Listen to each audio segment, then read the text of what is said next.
رات تقریباً 8 بجے کا وقت تھا۔ سب گھر والے اپنے کمروں میں موجود تھے، جبکہ میرا دل بہت بے چین ہو رہا تھا۔ مجھے سمجھ نہیں آ رہی تھی کہ آخر اس بے چینی کی وجہ کیا ہے۔ میں نے دوائی کھا کر بھی دیکھ لیا تھا، مگر میری طبیعت پر ذرا بھی فرق نہیں پڑا تھا۔ تنگ آ کر میں کھلی ہوا لینے کے لیے چھت پر چلا آیا اور وہاں پر چہل قدمی کرنے لگا۔ جب میرا دماغ تھوڑا پرسکون ہوا تو دن کا واقعہ دوبارہ میری نظروں کے سامنے گھومنے لگا اور دوبارہ سے میرا سر غصے سے چکرانے لگا۔ میں سوچ بھی نہیں سکتا تھا کہ میرا بھائی اس قدر دھوکے باز انسان ہو سکتا ہے۔ میں اپنے بھائی کو بہت ہی معصوم سمجھتا تھا اور سوچتا تھا کہ اس کے دماغ میں کسی طرح کا فطور نہیں آ سکتا، مگر میں نہیں جانتا تھا کہ وہ مجھ سے بھی 2 ہاتھ آگے ہے۔ مجھے سمجھ نہیں آ رہی تھی کہ دن کے واقعے کو میں اپنی خوش قسمتی کہوں یا بد قسمتی، کیونکہ دن کے واقعے کی وجہ سے مجھے کافی حد تک اندازہ ہو گیا تھا کہ میری بیوی میرے بھائی کے بارے میں جتنی بھی شکایات لگاتی ہے وہ کسی نہ کسی حد تک سچ ہے۔ اور دوسری طرف اپنے بھائی کا یہ چہرہ دیکھ کر مجھے بہت افسوس بھی ہو رہا تھا۔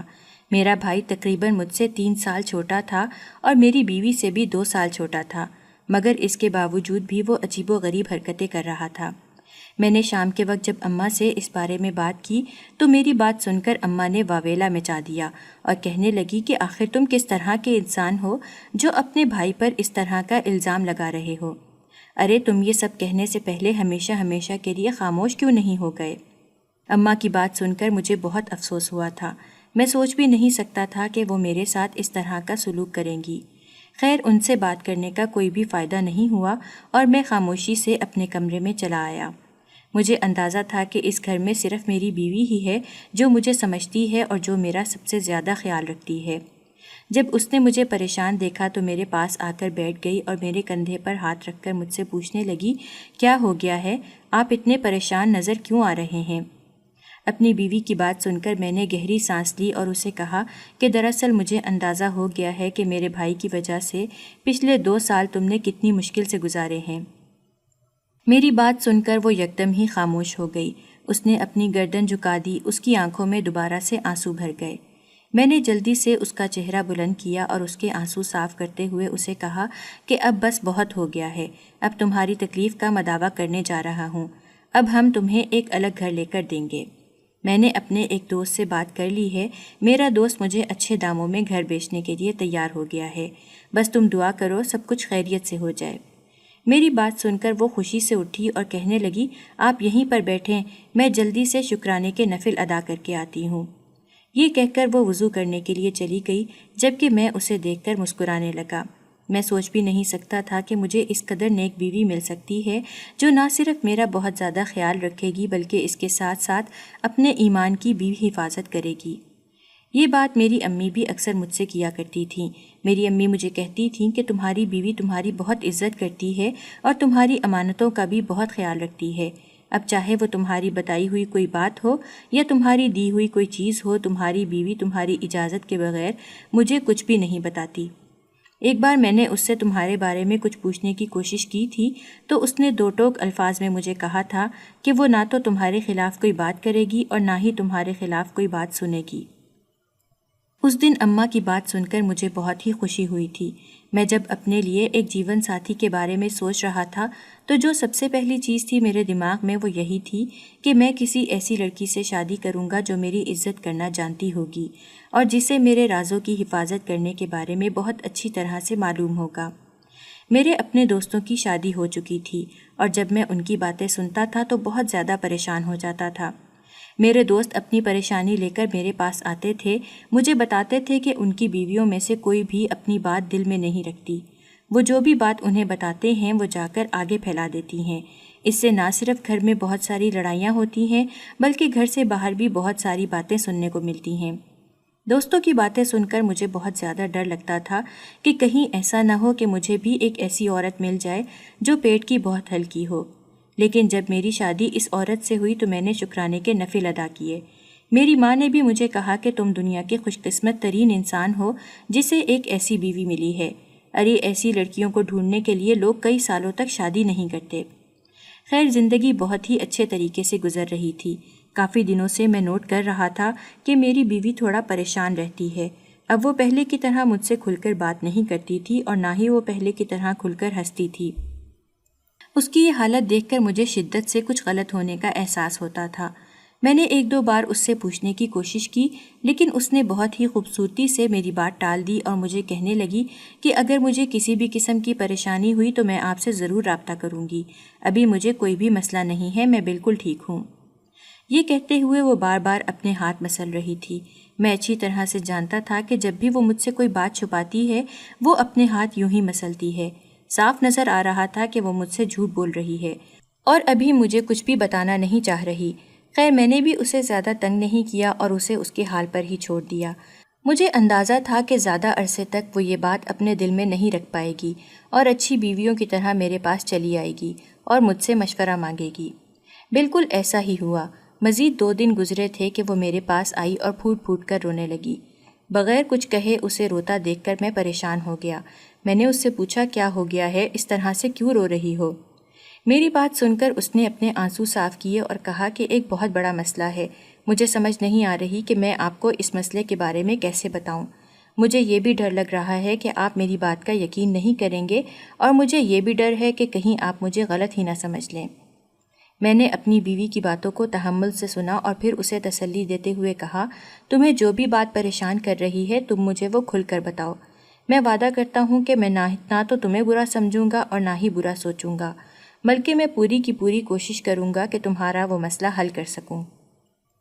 تھوڑی دیر تک وہاں پر خاموشی چھائی رہی، پھر جب وہ بولی تو اس کی آواز رونے کی وجہ سے بھاری تھی۔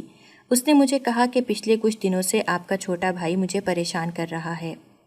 اب کی بار میں نے حیرت سے اس کے چہرے کی طرف دیکھا۔ مجھے لگا جیسے میں نے کچھ غلط سن لیا ہو۔ میں نے اس سے دوبارہ پوچھا کہ تم کیا کہہ رہی ہو؟ میری بات سن کر اس نے ایک گہری سانس لی اور پھر دوبارہ سے مجھے بتانے لگی کہ پچھلے کچھ دنوں سے آپ کا بھائی مجھے بہت زیادہ پریشان کر رہا ہے، مجھے سمجھ نہیں آ رہی کہ میں کیا کروں۔ اس کی وجہ سے نہ تو میں کھل کر سانس لے پا رہی ہوں اور نہ ہی کھل کر اس گھر میں جی پا رہی ہوں۔ پہلے میرا جیسا دل چاہتا تھا میں ویسے ہی اس گھر میں گھومتی پھرتی تھی، لیکن اب کمرے سے باہر نکلنے کے لیے بھی مجھے 100 بار سوچنا پڑتا ہے اور کچن میں جانے کے لیے مجھے اپنی ساس کا انتظار کرنا پڑتا ہے کہ میری ساس کچن میں جائے گی تو میں کچن میں جاؤں گی۔ میں نے اس سے کہا کہ اس نے تمہیں کسی قسم کی کوئی بات کی ہے؟ میری بات سن کر اس کا چہرہ یکدم ہی لال ہو گیا اور وہ کہنے لگی کہ آپ کا بھائی مجھے بہت ہی عجیب و غریب نظروں سے گھورتا ہے۔ اس کی نظروں کے مفہوم کو میں بہت اچھے طریقے سے سمجھتی ہوں، اسی وجہ سے ہی آپ سے یہ بات کر رہی ہوں۔ پچھلے 2 دنوں میں اس نے مجھ سے بہت ہی عجیب و غریب باتیں کی ہیں۔ یہ کہہ کر وہ دوبارہ سے رونے لگی۔ میں نے اسے سمجھایا اور اسے کہا کہ دیکھو وہ چھوٹا ہے اور اسے ان چیزوں کے بارے میں کچھ بھی معلوم نہیں ہے، تمہیں کسی قسم کی کوئی غلط فہمی ہوگی۔ میری بات سن کر اس نے تیزی سے نفی میں سر ہلایا اور اونچی آواز میں چلاتے ہوئے کہنے لگی کہ وہ چھوٹا نہیں ہے اور نہ ہی مجھے کسی قسم کی کوئی غلط فہمی ہوئی ہے، وہ مجھ سے صرف اور صرف 2 سال چھوٹا ہے اور ایک 26 سال کا نوجوان مرد ہے، آپ اسے کیسے چھوٹا کہہ سکتے ہیں؟ میں آپ کو بتا رہی ہوں کہ مجھ سے اب مزید اس گھر میں نہیں رہا جاتا، میں اب تنگ آ گئی ہوں، مجھ میں مزید ہمت نہیں ہے کہ میں اس کی گندی نظروں کو برداشت کروں۔ اگر آپ نے میرے لیے کچھ کرنا ہے تو مجھے علیحدہ گھر لے کر دیں، اور اگر آپ کچھ نہیں کر سکتے تو مجھے بتا دیں، میں خاموشی سے اپنی ماں کے گھر چلی جاؤں گی، مگر میں یہاں پر ایک لمحہ بھی نہیں گزاروں گی۔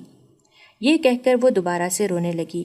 اس بار میں نے اسے اپنے گلے سے لگایا اور اسے تسلی دیتے ہوئے کہا، فکر مت کرو، سب کچھ ٹھیک ہو جائے گا، میں اپنے بھائی کو سمجھاؤں گا۔ اسے تسلی دے کر میں وہاں سے اٹھا اور اپنے بھائی کے کمرے کی طرف چل دیا۔ میں نے آج اس سے 2 ٹوک انداز میں بات کر لی تھی۔ اپنی بیوی کے آنسو مجھے بہت تکلیف پہنچا رہے تھے۔ میں نے اسے کبھی بھی روتے ہوئے اور تکلیف میں مبتلا نہیں دیکھا تھا، مگر آج اس کی برستی آنکھوں نے میرے دل کا حشر نشر کر دیا تھا۔ میرا بس نہیں چل رہا تھا کہ میں ہر چیز کو تہس نہس کر دوں۔ ابھی بھی جب میں کمرے سے باہر نکل رہا تھا تو وہ کافی خوفزدہ نظر آ رہی تھی۔ جیسے ہی میں اپنے بھائی کے کمرے میں داخل ہوا، چھوٹا بھائی مجھے دیکھ کر مسکرانے لگا اور کہنے لگا، ارے بھائی آپ یہاں پر، خیریت تو ہے؟ لگتا ہے کہ آج آپ اپنے کمرے کا راستہ بھول گئے ہیں اور بھول کر میرے کمرے میں آ گئے ہیں۔ وہ بہت ہی نارمل انداز میں بات کر رہا تھا اور اس کے چہرے پر معصومیت پھیلی ہوئی تھی۔ مجھے سمجھ نہیں آ رہی تھی کہ میں اس سے کیسے بات کروں۔ اپنے چھوٹے بھائی کو میں بہت اچھی طرح سے جانتا تھا، مجھے اندازہ تھا کہ وہ اس طرح کی حرکت کبھی بھی نہیں کر سکتا۔ میں اپنی بیوی کو بھی جانتا تھا کہ وہ مجھ سے جھوٹ نہیں بول سکتی۔ اب مجھے سمجھ نہیں آ رہی تھی کہ میں ان دونوں میں سے کس کا انتخاب کروں، ان دونوں میں سے کس کی بات پر یقین کروں، اور پھر میں نے آخر درمیانہ راستہ نکالنے کا فیصلہ کیا۔ میں نے سوچا کہ ان دونوں کو اپنی اپنی جگہ پر سمجھا دوں گا اور بات اس انداز میں کروں گا کہ میرے بھائی کو ذرا بھی شک نہ ہو اور اسے ساری بات بھی سمجھ لگ جائے۔ اپنے بھائی کی بات سن کر میں نے اس سے کہا کہ بس تم بہت یاد آ رہے تھے، اسی وجہ سے تم سے بات کرنے کے لیے تمہارے پاس چلا آیا۔ آپ کو تو دل کی گہرائیوں سے خوش آمدید، آپ جہاں پر چاہیں بیٹھیں۔ اس نے مجھے بستر پر جگہ بنا کر دی۔ میں خاموشی سے اس کے ساتھ بیٹھ گیا۔ آج میں 6 مہینوں کے بعد ہی اس کے کمرے میں آیا تھا۔ ایک وقت تھا جب یہ کمرہ ہم دونوں کا ہوتا تھا۔ میں نے کمرے کی سیٹنگ دیکھی جو اب تک تبدیل نہیں ہوئی تھی۔ میں یہ دیکھ کر حیران رہ گیا اور اپنے بھائی سے پوچھا کہ تم نے اس کمرے کی سیٹنگ کیوں نہیں تبدیل کی؟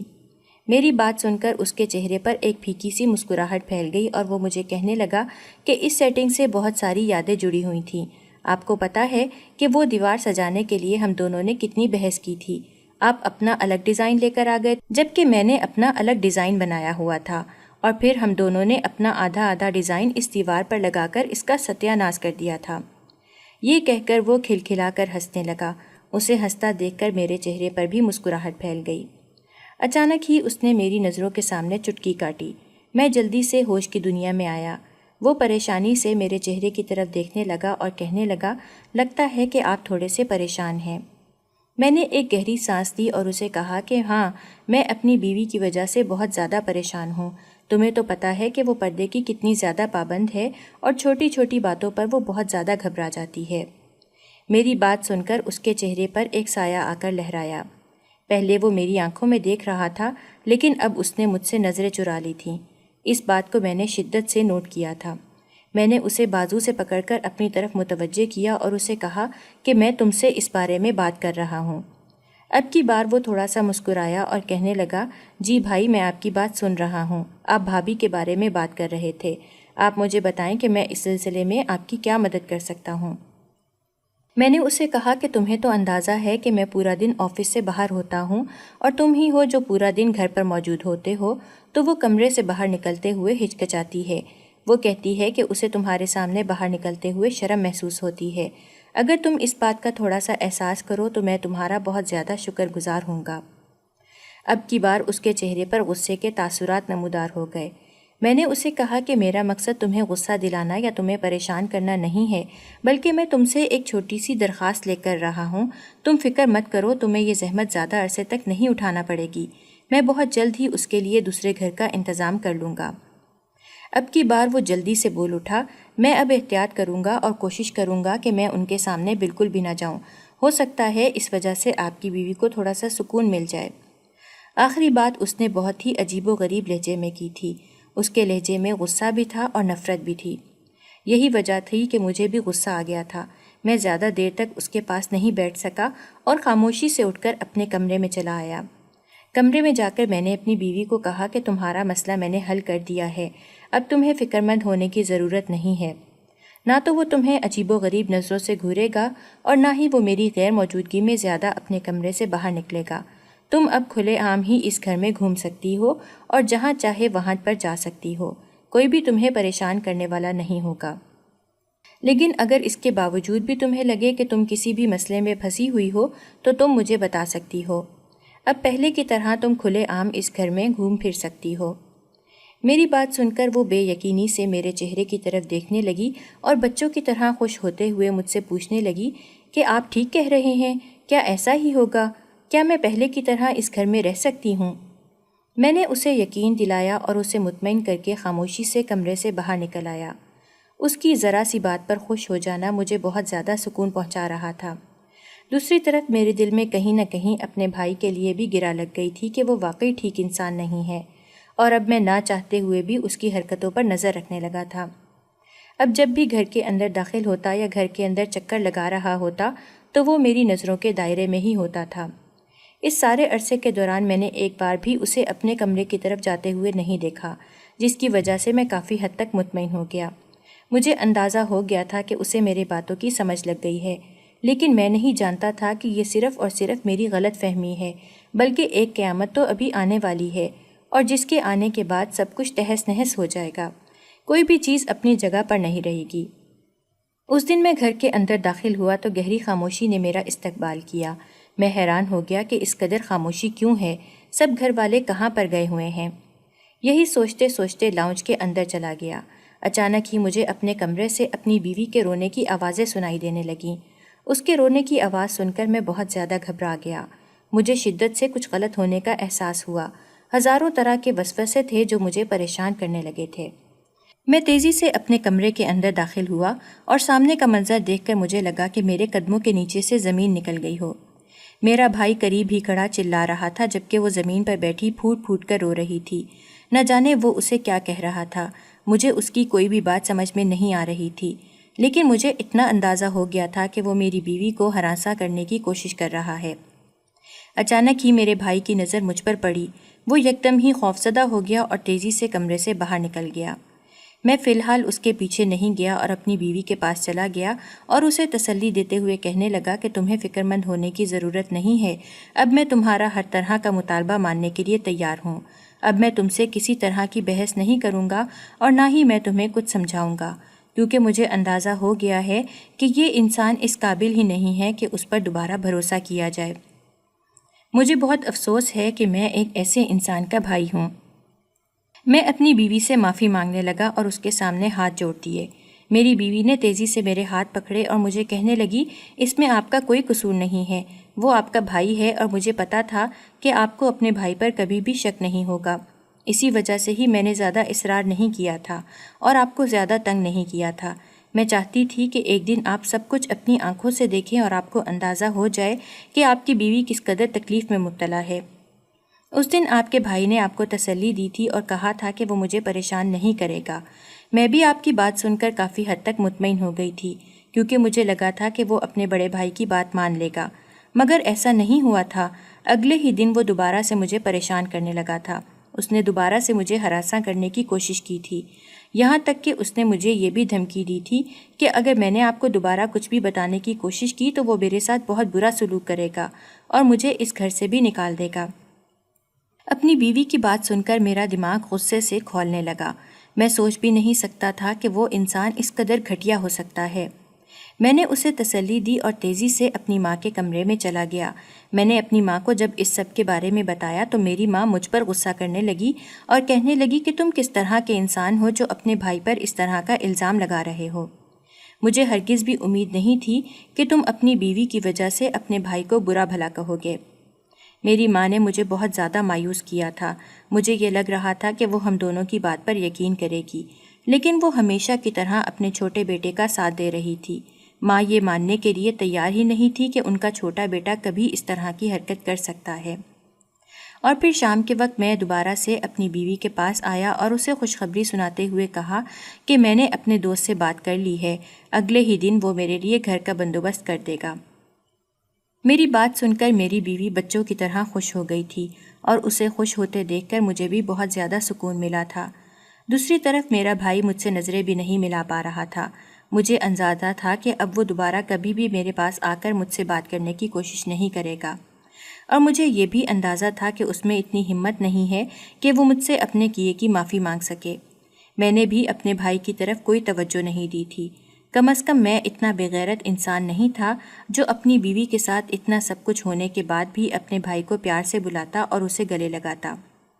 میں چاہ رہا تھا کہ میرے بھائی کو اچھی طرح سے سبق مل جائے کہ اس نے جو کچھ بھی کیا ہے بہت غلط کیا ہے۔ اماں نے تو میری بات ماننے سے انکار کر دیا تھا، مگر میں نے اپنی طرف سے اپنے بھائی کے ساتھ ہر طرح کا رشتہ توڑ دیا تھا۔ رات کے وقت ہم سب گھر والے بیٹھے کھانا کھا رہے تھے کہ اچانک ہی میرا بھائی وہاں پر آ گیا۔ اسے دیکھ کر میں اپنی کرسی پر اٹھ کھڑا ہوا۔ اس سے پہلے کہ میں کمرے میں جاتا اماں نے مجھے ڈانٹ کر وہاں پر بٹھا دیا اور بھائی کو بھی میرے سامنے بیٹھنے کے لیے کہا۔ میرا بس نہیں چل رہا تھا کہ اپنے بھائی کو اس وقت زندہ زمین میں گاڑ دوں۔ ابا اس وقت ہمارے پاس موجود نہیں تھے، وہ ایک ضروری کام سے دوسرے شہر گئے ہوئے تھے۔ اماں نے میری بیوی کو کمرے کے اندر جانے کے لیے کہا اور مجھ سے مخاطب ہوتے ہوئے کہنے لگی، اب مجھے بتاؤ کہ دن کے وقت تم کس بات پر اتنا زیادہ واویلا مچا رہے تھے؟ آخر میرے معصوم سے بیٹے نے کیا کیا ہے؟ ارے یہ تو تمہاری بیوی کی بہت عزت کرتا ہے، اس عورت کو بھابھی بھابھی کہتے اس کی زبان نہیں تھکتی اور تم اس پر اتنا گھٹیا الزام لگا رہے ہو۔ اماں کی بات سن کر میں نے ان کے سامنے ہاتھ جوڑ دیے اور انہیں کہا کہ صرف منہ سے بھابھی کہہ دینے سے کچھ بھی نہیں ہوتا، دل میں اس کے ذرا بھی عزت نہیں ہے۔ یہ میری بیوی کو گندی نظروں سے گھورتا ہے، یہ میری بیوی کو ہراساں کرتا ہے، اسے اس قدر پریشان کر دیا ہے کہ اس کا اس گھر میں رہنا بھی مشکل ہو گیا ہے۔ اب اس سے پوچھیں یہ کل میری بیوی کے کمرے میں کیا کر رہا تھا؟ اماں سوالیہ نظروں سے میرے چھوٹے بھائی کی طرف دیکھنے لگی جو ہم دونوں سے نظریں چرا رہا تھا۔ اس نے کہا کہ اماں بھائی جو کچھ بھی کہہ رہا ہے وہ بالکل ٹھیک ہے، آپ اس کی بات پر یقین کر لیں اور مجھے جانے دیں۔ مجھے آپ دونوں سے کسی بھی معاملے میں کوئی بات بھی نہیں کرنی، آپ لوگوں کا جیسا دل کرتا ہے آپ لوگ ویسا ہی کریں۔ دیکھا اس انسان کو کس قدر بے غیرت انسان ہے، کیسے اپنے منہ سے اس چیز کا اعتراف کر رہا ہے، لیکن اعتراف کرتے ہوئے اس کے لہجے میں ذرا بھی شرم نہیں ہے۔ ارے اسے تو چاہیے کہ یہ مجھ سے معافی مانگے اور اپنی بھابھی کے پاؤں پڑے۔ اور اس نے اچانک ہی میری بات کاٹی اور کہنے لگا کہ میں نے انہیں کچھ بھی ایسا غلط نہیں کہا جس کی وجہ سے میں کسی سے معافی مانگوں، اور جہاں تک آپ کی بیوی کا سوال ہے تو ان کے ساتھ جو کچھ بھی ہوا ہے وہ ان کے ساتھ ہونا چاہیے تھا۔ میں غصے سے اپنی جگہ پر اٹھ کھڑا ہوا۔ اس سے پہلے کہ میں اپنے بھائی کے پاس جاتا اور اس کا گریبان پکڑ کر اس کے چہرے پر تھپڑ مارتا، اماں نے مجھے پکڑا اور مجھے پیچھے کی طرف دھکیلتے ہوئے کہنے لگی، کیا ہو گیا ہے احمد، تم پاگل تو نہیں ہو گئے؟ یہ کس طرح کی حرکتیں کر رہے ہو؟ میں نے اماں کو دو ٹوک انداز میں کہا کہ اب میں مزید یہاں پر نہیں رہ سکتا، میں یہاں سے جا رہا ہوں، اور اگر آپ نے ڈرامہ لگانے کی یا مجھے روکنے کی کوشش کی تو مجھ سے برا کوئی بھی نہیں ہوگا۔ مجھ میں مزید ہمت نہیں ہے کہ میں اپنی بیوی کی بے عزتی برداشت کروں۔ میری بات سن کر اماں کی آنکھوں میں آنسو آ گئے اور وہ جذباتی ہوتے ہوئے کہنے لگی، کیا تم اپنی ماں کو چھوڑ کر چلے جاؤ گے؟ ان کی بات سن کر میں نے تیزی سے ہاں میں سر ہلایا اور انہیں کہا کہ آپ کے بیٹے نے میرے پاس اس کے علاوہ دوسرا کوئی راستہ بھی نہیں چھوڑا۔ اگر میں یہاں پر رہتا ہوں تو میری بیوی کی عزت محفوظ نہیں رہ پائے گی، اور میں نہیں چاہتا کہ میری بیوی اب دوبارہ کسی بھی قسم کی مشکل سے دوچار ہو۔ اماں پھوٹ پھوٹ کر رونے لگی۔ میں نے اس بار بھی اماں کو راضی نہیں کیا تھا۔ اس سے پہلے کہ میں کمرے کے اندر جاتا اچانک ہی مجھے اپنی ماں کی آواز سنائی دی، ہو سکتا ہے کہ تمہیں کسی قسم کی کوئی غلط فہمی ہو گئی ہو، یا ہو سکتا ہے کہ تمہارا بھائی کوئی غلط حرکت نہ کر رہا ہو بلکہ وہ کوئی اور ہی بات کر رہا ہو۔ اب کہ میرے چہرے پر پھیکی سی مسکراہٹ چھا گئی، میں نے انہیں کہا کہ میں نے جو کچھ بھی دیکھا ہے اس کے بعد کسی بھی قسم کی غلط فہمی کا گمان تک نہیں ہے، اور اپنی بیوی پر میں بہت زیادہ اعتبار کرتا ہوں۔ اگر ساری دنیا ایک طرف کھڑی ہو اور دوسری طرف میری بیوی کھڑی ہو تو میں صرف اپنی بیوی کا ہی یقین کروں گا۔ زندگی میں پہلی بار میں نے اپنی ماں سے بدتمیزی کی تھی، مجھے بہت زیادہ رونا آ رہا تھا۔ میں خاموشی سے کمرے کے اندر چلا گیا اور یہاں پر میرے صبر کا پیمانہ لبریز ہو گیا۔ آنسو تیزی سے میری آنکھوں سے بہنے لگے۔ جب میری بیوی نے مجھے اس طرح سے روتے ہوئے دیکھا تو وہ تیزی سے بھاگتی ہوئی میرے پاس آئی اور فکر مندی سے پوچھنے لگی، کیا ہو گیا ہے آپ کو؟ کیا اماں نے کچھ کہہ دیا ہے؟ بیوی کی بات سن کر میں نے تیزی سے نفی میں سر ہلایا اور اس سے کہا کہ اماں نے تو مجھے کچھ نہیں کہا، لیکن میں نے اماں سے بہت زیادہ بدتمیزی کر لی ہے اور میں اپنے رویے پر بہت زیادہ شرمندہ ہو رہا ہوں۔ میں اماں کو وہ ساری باتیں نہیں سنانا چاہتا تھا، مگر میں کیا کرتا، میں مجبور ہو گیا تھا۔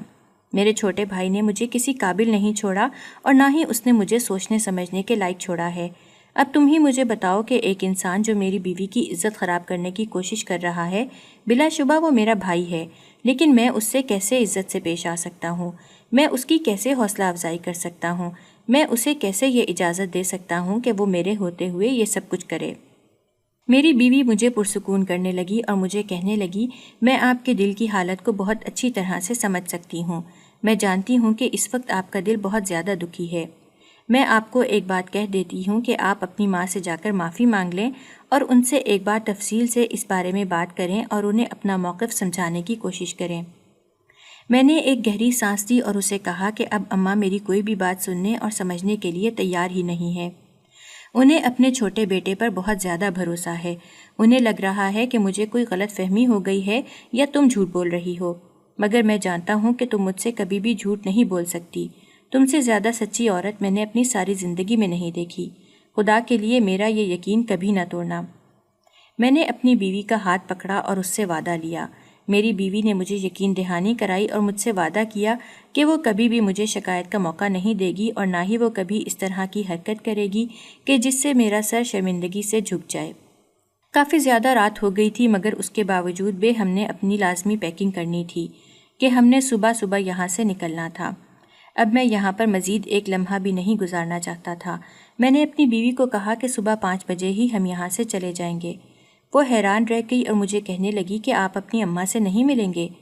میں نے تیزی سے نفی میں سر ہلایا اور اسے کہا کہ اگر میں اپنی اماں سے جا کر ملا تو مجھے یقین ہے کہ وہ مجھے یہاں پر رکنے میں کامیاب ہو جائیں گی، جبکہ میں تمہارے لیے اب کسی بھی قسم کا کوئی رسک نہیں لے سکتا۔ میں چاہتا ہوں کہ ایک بار میں اس گھر میں شفٹ ہو جاؤں اور جب تھوڑا سا سیٹل ہو جاؤں گا تو اماں سے ملنے کے لیے آ جایا کروں گا۔ میری بات سن کر اس نے فرمانبردار بیویوں کی طرح تیزی سے ہاں میں سر ہلا دیا اور پھر پیکنگ کرنے لگی۔ اس کے چہرے پر چھائی ہوئی معصومیت مجھے کبھی بھی اس کے خلاف نہیں کر سکتی تھی اور اس کے لہجے کی سچائی مجھے اس پر یقین کرنے پر مجبور کر دیتی تھی۔ اور پھر پیکنگ کرنے کے بعد میری بیوی گہری نیند سو گئی، مگر میری آنکھوں سے نیند کوسوں دور تھی۔ میں نے اپنے بھائی کے ساتھ زندگی کے 26 سال گزارے تھے، وہ ایسا بالکل بھی نہیں تھا جیسا اب بن گیا تھا۔ میں سوچ بھی نہیں سکتا تھا کہ وہ کبھی اپنی بھابھی کے ساتھ اس طرح کی حرکتیں کرے گا۔ رات تقریباً 3 بجے کا وقت تھا۔ مجھے شدید بے چینی کا احساس ہو رہا تھا۔ میں خاموشی سے اٹھ کر چھت پر چلا گیا۔ یہی میرا واحد ٹھکانہ تھا۔ میں جب بھی زیادہ پریشان ہوتا تھا تو یہیں پر چلا آتا تھا اور یہی میرے بھائی کا بھی ٹھکانہ تھا۔ مجھے اندازہ نہیں تھا کہ وہ آگے پہلے سے ہی موجود ہوگا۔ جب میں نے اسے دیکھا تو وہاں سے پلٹنے ہی لگا تھا کہ اپنے بھائی کی آواز سنائی دی۔ اس کی آواز سن کر میں نہ چاہتے ہوئے بھی رک گیا۔ میں نے اس سے کہا کہ اب تم مجھ سے کیا کہنا چاہتے ہو؟ میں نے دیکھا کہ اس کی آنکھوں میں آنسو تھے۔ وہ تیزی سے میرے پاس آیا اور میرے ہاتھوں کو پکڑتے ہوئے کہنے لگا، بھائی مجھے آپ سے ایک بہت ہی ضروری بات کرنی ہے۔ اس کی بات سن کر میں نے تیزی سے اس کا ہاتھ جھٹکا اور اسے کہا کہ مجھے تم سے کسی بھی قسم کی کوئی بات نہیں کرنی۔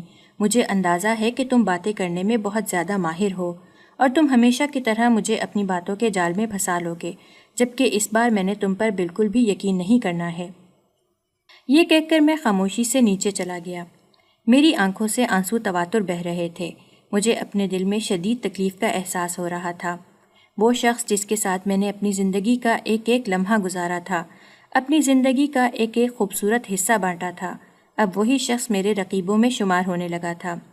اور صبح 5 بجے ہی اپنی بیوی کو لے کر میں اس گھر سے نکل گیا۔ نئے گھر میں پہنچے ہوئے مجھے تھوڑی ہی دیر گزری تھی کہ اچانک ہی میرے نمبر پر کال آ گئی۔ میں نے دیکھا کہ اماں کی کال تھی۔ اماں کی کال دیکھ کر میں نے ایک گہری سانس لی۔ یقیناً انہیں اندازہ ہو گیا تھا کہ میں وہ گھر چھوڑ کر ہمیشہ کے لیے آ چکا ہوں۔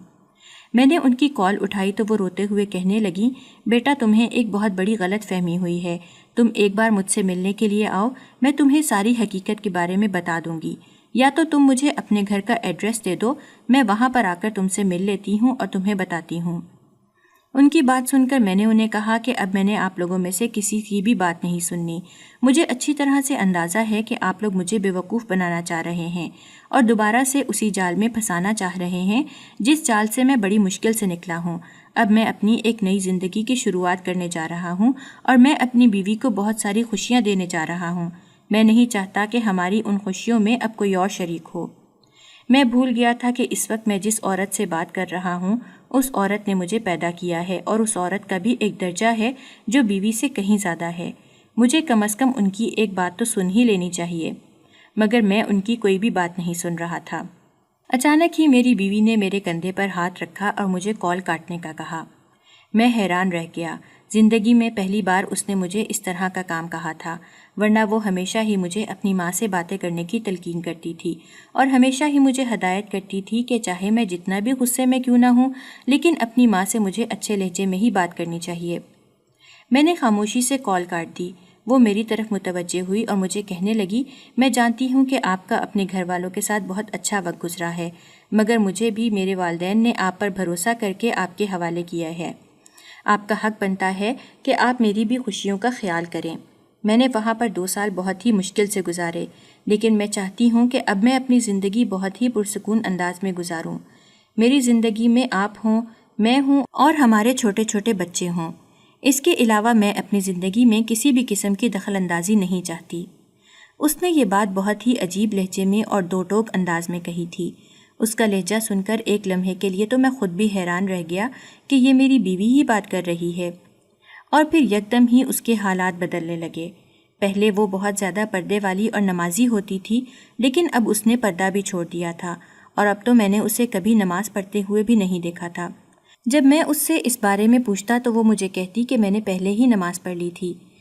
ایک دن عصر کی اذان بھی نہیں ہوئی تھی جب میں نے اس سے عصر کی نماز کے بارے میں پوچھا تو وہ کہنے لگی کہ 5 منٹ پہلے ہی پڑھی ہے۔ مجھے اندازہ ہو گیا تھا کہ وہ صاف صاف جھوٹ بول رہی ہے، اور مجھے یہ بھی نہیں پتا تھا کہ بہت جلد اس کا اصل چہرہ بھی میرے سامنے آنے جا رہا ہے۔